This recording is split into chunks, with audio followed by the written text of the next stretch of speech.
Hello दोस्तों, PCS सारथी channel में आपका स्वागत है। और मैं अभिनव राज आपके लिए 67 बीपीएससी मेंस का क्रैश कोर्स लेकर आ गया हूं। यहां पर हम हिस्टोरिकल टॉपिक्स को देख रहे हैं और आज हम चर्चा करने वाले हैं ओवरसीज जो माइग्रेशंस हुए कॉलोनियल एरा में उनके बारे में, और उसका एक जो असर बिहार के पृष्ठभूमि से है, यानी बिहार से भी उसका कुछ अगर कनेक्शन है तो उसको भी हम जानने का कोशिश करेंगे। ये टॉपिक हो सकता है आपसे डायरेक्टली ना पूछा जाए, लेकिन अगर आप कॉलोनिज्म के ऊपर कोई क्वेश्चन लिख रहे हो, कोई आंसर लिख रहे हो और वहां पर अगर गरीब, मजदूर, किसान वर्ग का मेंशन करना हो तो वहां पर ये वाला भी एस्पेक्ट जो है आप डाल सकते हैं। गिरमिटिया मजदूर का जो टॉपिक है उसके बारे में आप कुछ चर्चा कर सकते हैं। एक मैं अपना पर्सनल एक्सपीरियंस शेयर कर सकता हूं। मैं भोजपुर से आता हूं और भोजपुर में एक गांव है हरिगांव नाम का। तो उस समय वहां पर कुछ ऐसा डिस्कशन होना शुरू हुआ कि 2007-8 के दौर में ये काफी तेज डिस्कशंस चल रहे थे जब मैं स्कूल में पढ़ता था कि मॉरिशस के प्रेसिडेंट जो हैं वो आने वाले हैं बिहार और बिहार के हरिगांव में, क्योंकि उनका ओरिजिन यहां से है।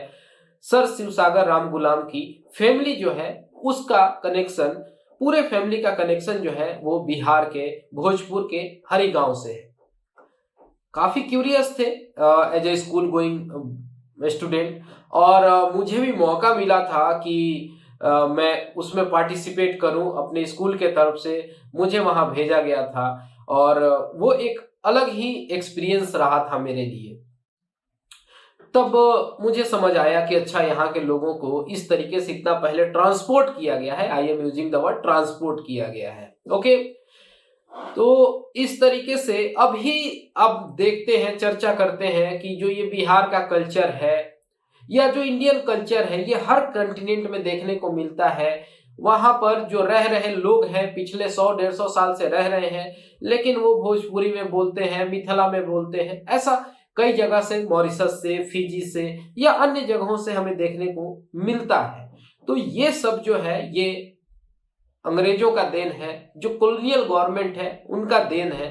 यहां से सस्ते मजदूरों को बेवकूफ बना के वहां ले गए, वहां बसा दिए, और कई तरीके की बातें कही जाती है कि उनको ले गया गया तो बहुत तरीके का झूठ और स्कैम कह के ले गया गया कि चलो वहां खेती करना है, पत्थर हटाना है, पत्थर के नीचे बहुत सोना है, आधा सोना तुम्हारा हो जाएगा, आधा मेरा रहेगा। इस तरीके की कई बातें जो हैं उनके सामने की गई। खैर, आज हम इस पर अच्छे से चर्चा करेंगे। Overseas immigration of 19th century, इसका बिहार से भी कनेक्शन है और ओवरऑल इंडिया से भी। तो देखिए, यहां पर हम जब इंडिया के हिस्ट्री को समझें और ये जो अंग्रेजों के समय का इतिहास है, तो यहां पर एक कॉम्प्लेक्स इमिग्रेशन का हिस्ट्री हमें नजर आता है जो स्टार्ट हुआ 19th सेंचुरी में, और इसी के फलस्वरूप सारे कंटिनेंट्स में आपको इंडियन कम्युनिटी नजर आती है, डायस्पोरा है, अभी भी जाते हैं, लेकिन एक बहुत मेजर इमिग्रेशन उस समय में हुआ है। उससे पहले जो इंडियंस थे उनका ऐसा मानना था, इंडियंस कहने का मतलब कि खास तौर पर जो हिंदू थे यहाँ के, उनका ऐसा मानना था कि अगर आप समुद्री यात्रा करते हैं तो आपका धर्म जो है वो भ्रष्ट हो जाता है। तो यहाँ के लोग पहले बहुत ज्यादा इधर उधर ट्रेवल नहीं करते थे, लेकिन बाद में चेतना जगती है, एजुकेशन को सही ढंग से जब इम्पार्ट किया जाता है, लोग देखते हैं, सीखते हैं, और बहुत सारे लोग जो हैं इन लाइंस को, बैरियर्स को तोड़ते हुए जब विदेशों में जाते हैं, पढ़ाई लिखाई शिक्षा को ग्रहण करते हैं, तो उनका मानना था कि इससे लोग जो है बहुत कुछ सीखते हैं नया, इसमें धर्म भ्रष्ट होने जैसा कुछ भी नहीं है। तो यहाँ पर लोगों की जो एक हेजिटेंसी है कि अपने देश को छोड़ के और वो कहीं और भी ट्रेवल करके जा सकते हैं, समुद्री यात्रा कर सकते हैं, तो ये थोड़ा शुरू हुआ। तो यहाँ पर एक बिहार और मतलब इंडिया एज अ होल और बिहार का एक बहुत लंबा हिस्ट्री है of contracting systems in Pacific and other countries. तो यहाँ पर एक जो कॉन्ट्रैक्ट होता है, अनुबंध प्रणाली, मोटे तौर पर आप समझ लीजिए कि सीधे सीधे कह दिया गया कि आपको हम 3 वर्षों के लिए, 6 वर्षों के लिए एक आइलैंड पर ले जा रहे हैं, वहां आपको खेती करना है, उसके एवज में आपको इतना पैसा मिलेगा, आप सब परिवार भी जा सकते हैं। इस तरीके की बातें की गई, लेकिन उन्हें वहां ले जाके छोड़ दिया गया। ब्रिटिशर्स ने उन्हें कभी लाया ही नहीं। इस तरीके की चीजें हमें देखने को मिलती है। तो इंपेरियलिस्ट के इंटरेस्ट को फुलफिल करने के लिए ब्रिटिश इंडिया में हम देखते हैं कि इस तरीके के इमिग्रेशन होते हैं, और यहाँ ब्रिटिशर्स के द्वारा एक्सप्लॉइट किया गया इंडियंस का बहुत तरीके से, उसमें से ये एक तरीका था। जब 19th सेंचुरी में इंडिया का कमांड पूर्ण रूप से ब्रिटिशर्स के हाथ में आ जाता है, तो यहां पर हम देखते हैं कि लार्ज स्केल वर्कर्स जो थे उनका भी यहां से ड्रेन होता है। जैसे कि यहां पर आप दादा भाई नौरोजी का थ्योरी जो है ड्रेन ऑफ वेल्थ तो जानते हैं, लेकिन उसी स्केल पर हम कह सकते हैं कि वर्कर्स का भी ड्रेन हुआ है। यहां से वर्कर्स को ट्रांसपोर्ट कर दिया गया। अंग्रेज जितना मजदूरों को यहां से ले जा सकते थे, जहां जहां खेती कराना है, कहीं तंबाकू का, कहीं आलू का या किसी और चीज का, वहां वो ले जाते हैं शुगर केन की खेती कराने के लिए। ठीक है। 19वीं सदी में बहुत सारे ऐसे भारतीय जो है वो अग्री करते हैं कि वो गिरमिटिया मजदूर बनने को तैयार हैं। उन्हें इंडेंचर्ड लेबर्स कहा गया to escape wide spread poverty and famine. तो यहां पर देखिए, कहीं अगर कोई जा रहा है तो एक पुल फैक्टर होता है, एक पुश फैक्टर होता है। तो पुल फैक्टर है कि उनके हथेली में चांद दिखा दिया कि बहुत ज्यादा आपको पैसा मिलेगा, बहुत अच्छा वे ऑफ लाइफ होगा। और पुश फैक्टर क्या था कि यहाँ पर बहुत ज्यादा गरीबी थी और हर जगह महामारी फैली हुई थी और एक्सप्लॉइटेशंस वगैरह थे। लोग जो है यहाँ पर परेशान थे, वो यहाँ से एस्केप चाह रहे थे। ध्यान दीजिएगा, यहाँ पर एक शब्द लिखा गया है गिरमिटिया मजदूर, यानी इसका सीधा मतलब है इंडेंचर्ड लेबर से, यानी कि कॉन्ट्रैक्चुअल वर्कर से। लेकिन ये गिरमिटिया कोई शब्द नहीं है। अगर आप डिक्शनरी में सर्च करेंगे तो हिंदी के डिक्शनरी में ऐसा कोई वर्ड नहीं मिलेगा कि गिरमिट करके कोई आपको वर्ड वहां नजर आ रहा है। एक्चुअली ये अंग्रेजी का वर्ड अग्रीमेंट था। ठीक है, अग्रीमेंट था। हमने जैसे यहाँ पे अभी चर्चा कर रहा था, हम लोग कर रहे थे कि यहाँ पर बहुत तरीके के कॉन्ट्रैक्ट्स वगैरह थे। तो यहाँ पर अग्रीमेंट में जो मजदूरों को लाया गया तो वो कहलाते थे अग्रीमेंट वर्कर्स, अग्रीमेंट मजदूर। लेकिन जो यहाँ के लोग थे अग्रीमेंट का भ्रंशित शब्द यूज करने लगे। अग्रीमेंट कब गिरमिट हो गया, अग्रीमेंट गिरमिट गिरमिट गिरमिट, वो गिरमिटिया मजदूर कहलाने लगे। तो ये अपने आप में बहुत बड़ा एक मतलब ये इंटरेस्टिंग चीज है। बहुत सारे लोग इस बात को नहीं जानते हैं कि गिरमिटिया शब्द जो है वो आया कैसे है। तो यहां से जो लोग जाते हैं तो अपने साथ पूरे परिवार को भी लेते गए कि चलो 3-4 साल 5 साल के लिए जा रहे हैं, वहीं रहेंगे।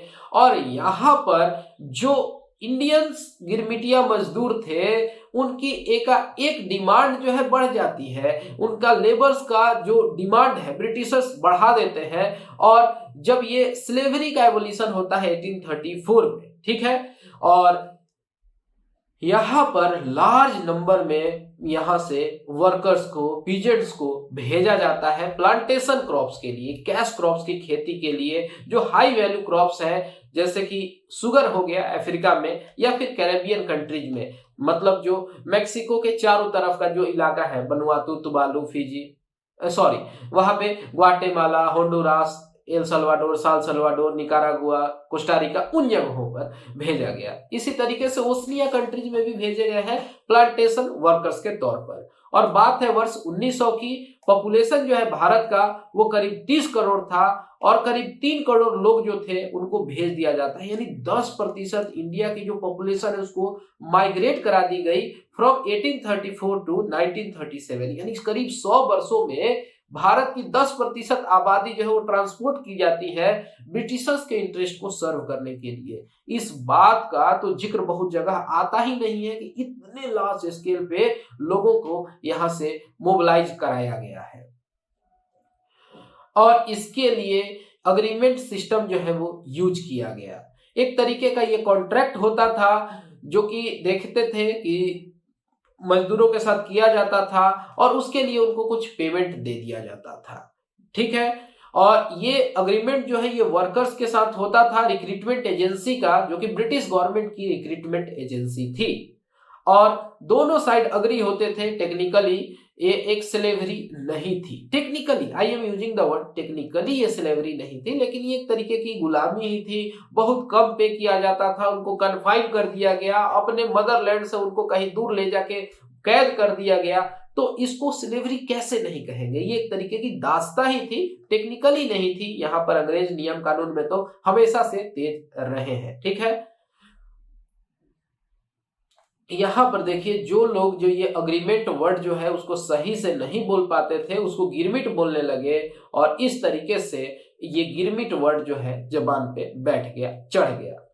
तो यहाँ पे ब्रिटिश ईस्ट इंडिया कंपनी देखते हैं कि कॉटन के लिए, शुगर के लिए, चाय के लिए लोगों को मतलब तैयार करती है, अग्रीमेंट करती है और उन्हें भेजती है। और इस तरीके से एक सिस्टम ऑफ लेबर्स जो है उनके द्वारा ऑर्गेनाइज किया जाता है from South Asia to Mauritius, टीगी और कैरेबियन आइलैंड्स पर। इस तरीके से लोगों को भेजा जाता है और इससे फायदा मिलता है ब्रिटिश इंडस्ट्रियलिस्ट को, ब्रिटिश जो वहां पर, अब देखिए, जो वहां पर क्रांति आई हुई है, जो हम कहते हैं कि इंडस्ट्रियल रेवोल्यूशन है, उसके लिए बहुत तरीके का रॉ मटेरियल चाहिए। रॉ मटेरियल को तैयार करने के लिए वर्कर्स चाहिए, लेबरर्स चाहिए, और यहीं से भरपाई हो रहा था। और इंपीरियलिज्म फोर्सेज जो है, इंपीरियलिस्टिक फोर्सेज है, वो और ताकतवर हो रही है क्योंकि उन्हें और फ्यूलिंग मिल रहा है। और इस तरीके से हम देखते हैं कि जो परमानेंट सेटलमेंट होता है, जो अस्थायी बंदोबस्त होता है बंगाल के क्षेत्र में, तो वहां पर जो फार्मर्स और लेबरर्स की जो कंडीशन होती है बंगाल में, वो बहुत ही दयनीय हो जाती है, बहुत मिजरेबल होती है,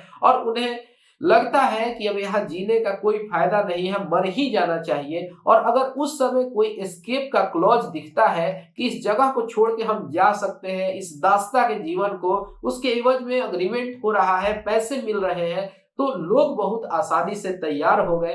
तो पहले यहाँ के लोगों का लाइफ जो है उसको टफ बनाया गया, और फिर उसका फायदा उठाते हुए यहाँ से लोगों को ट्रांसपोर्ट कर लिया गया और उन्हें भेज दिया गया समुद्र के रास्ते Mauritius, Fiji, Malaysia, Caribbean country, Singapore, Africa और भी बहुत जगहों पर। और उसका असर ये है कि इंडियन ओरिजिन के लोग जो है वो हर जगह दिखते हैं। वहां पर अभी भी इस तरीके का कल्चर है जो यहाँ से उस समय वो लेके गए हैं, उसको ओरिजिनल फॉर्म में रखे हैं। तो ये भी बहुत अच्छा लगता है कि इतने समय बाद भी वहां पर लोग यहाँ अपनी मातृभाषा को बोलते हैं। जो उनका प्रेम है भारत के प्रति वो खत्म नहीं हुआ है, वो नजर आता है। समय के साथ, समाज के साथ उसमें चेंजेस दिखते हैं, लेकिन वहां पर जो एसेंस है भोजपुर का, भोजपुरी का, बिहारी का, भारतीय होने का, वो रिफ्लेक्ट होता रहता है।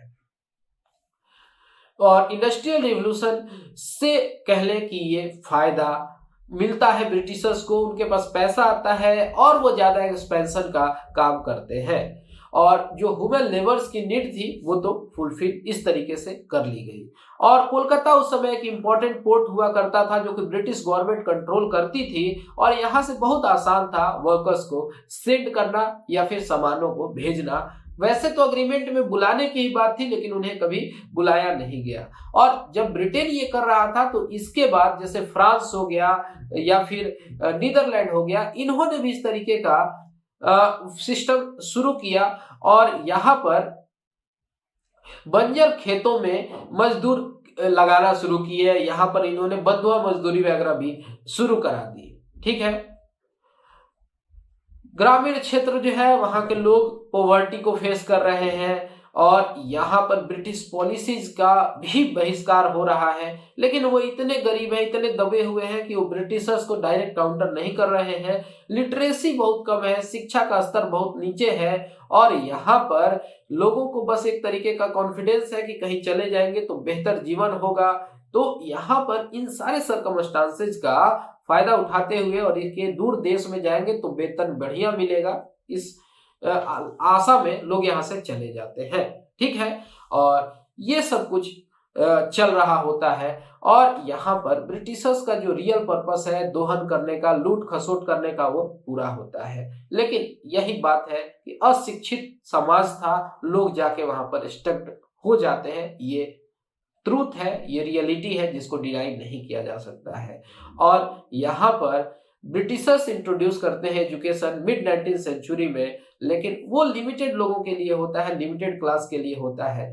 तो यहाँ पर यही देखा जाता है कि माइग्रेशन जो है वो सही चीज है, इमिग्रेशन भी है वो भी ठीक है, लेकिन अपने चॉइस का होना चाहिए। किसी को इस तरीके से कंपेल कर दिया गया, उसके मदरलैंड से दूर कर दिया गया, पहले उसके लिए यहाँ पर आर्टिफिशियल क्राइसिस क्रिएट की गई, उसको कहीं भेज दिया जाता है। तो ये सब कुछ जो हुआ है, जिसका साक्षी बिहार भी रहा है भारत के साथ साथ। तो ये इमिग्रेशन का यही चीज है कि यहाँ पर आप जो ये अग्रीमेंट है, जो गिरमिटिया मजदूर है, इस कंसेप्ट को समझिए। और आपको ये पता होना चाहिए कि जब आप ड्रेन ऑफ वेल्थ लिखते हैं तो drain of workers, drain of labourers, इस तरीके के भी टर्म को अगर यूज करेंगे तो आपके आंसर को एक नया डायमेंशन मिल सकता है। ये छोटा टॉपिक है, लेकिन इस पर डिस्कशन होना बेहद जरूरी था, इसीलिए मैंने आपके साथ इसको चर्चा में शामिल किया। तो फिलहाल इस वीडियो में इतना ही। Thanks for watching and all the best for your upcoming exams.